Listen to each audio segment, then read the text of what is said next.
fat controller works his engines hard. They are very proud when he calls them really useful. I'm going to the scrapyard today. Edward called to Thomas. What? Already? You're not that old, replied Thomas cheekily. Thomas was only teasing.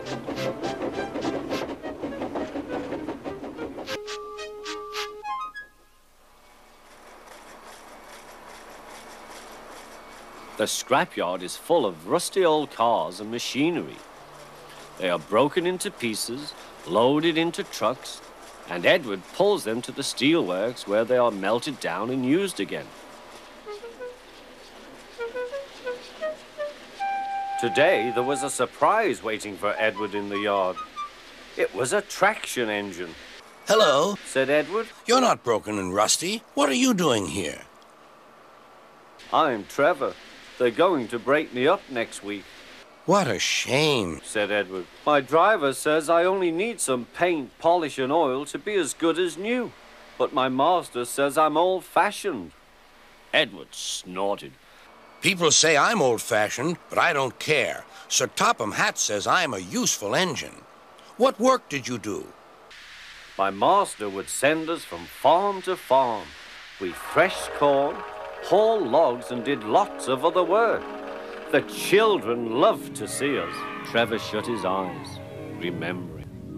Oh, yes, I like children. Edward set off for the station. Broken up, what a shame. Broken up, what a shame. I must help Trevor, I must. He thought of all his friends who liked engines, but strangely none of them would have room for a traction engine at home. It's a shame, it's a shame, he hissed. Then... Why didn't I think of him before? There, on the platform, was the very person. Hello, Edward. You look upset. What's the matter? He asked the driver. There's a traction engine in the scrapyard, Vicar. He'll be broken up next week. Jem Cole says he never drove a better engine.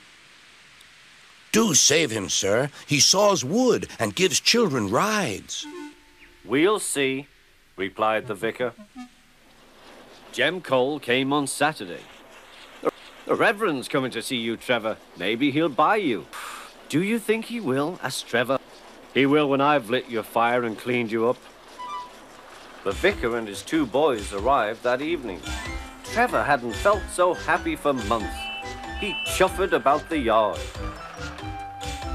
Show your paces, Trevor, said the vicar.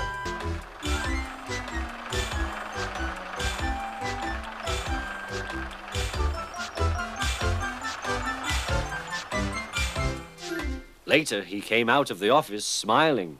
I've got him cheap, Jem, cheap. Do you hear that, Trevor? Cried Jem. The Reverend saved you and you live at the vicarage now. Peep, peep, whistled Trevor. Now Trevor's home is in the vicarage orchard, and he sees Edward every day. His paint is spotless and his brass shines like gold.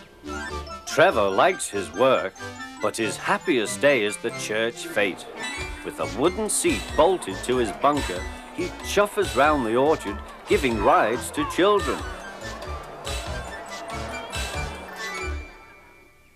Long afterwards, you will see him shut his eyes, remembering.